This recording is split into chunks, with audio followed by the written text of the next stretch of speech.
유책 배우자의 이혼 청구에 관한 판례 동향 시리즈 마지막 세 번째 영상입니다. 유책 배우자이긴 하지만 이혼이 간절한 분들이 알아야 할 점을 정리해봤는데요. 어떤 경우 예외적으로 유책 배우자의 이혼 청구가 인정되었을까요?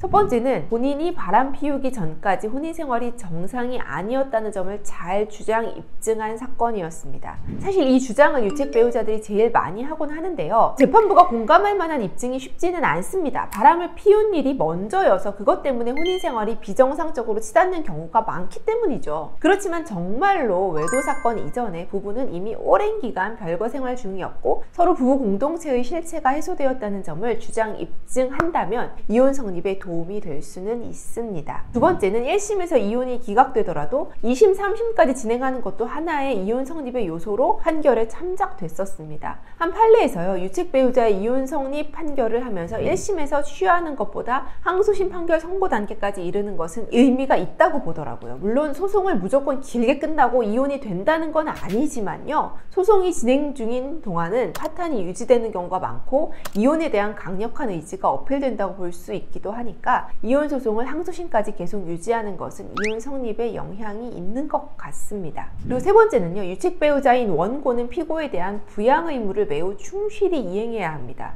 다시 말해서 유책 배우자인 이혼 원고가 피고에게 아무런 경제적 지원도 안 하고 소위 말하는 피고의 돈줄을 쥐어서 이혼에 동의하게 만들 거라는 전략은 최악입니다. 피고에 대한 충분한 부양 의무를 다하는 것이 잘 어필되는 사건이 그나마 유책 배우자 이혼 청구가 받아들여질 가능성이 생깁니다. 그리고 네 번째, 혼인생활 유지가 자녀에게 악영향을 미친다면 이혼이 성립되기도 합니다. 부모의 극심한 분쟁 상황에 지속적으로 자녀가 노출되고 있는 사실을 입증하고요. 이혼 기각을 구하는 피고가 자녀에 대한 부양을 하지 않고 아이에 대한 양육을 방기하고 있다는 점을 입증하는 건 이혼 성립에 도움이 됩니다. 억지로 파탄된 혼인관계를 유지하는 것이 자녀 복리에 부정적인 영향을 미친다는 점을 여러 방법으로 어필하시면 이혼이 성립되기도 합니다.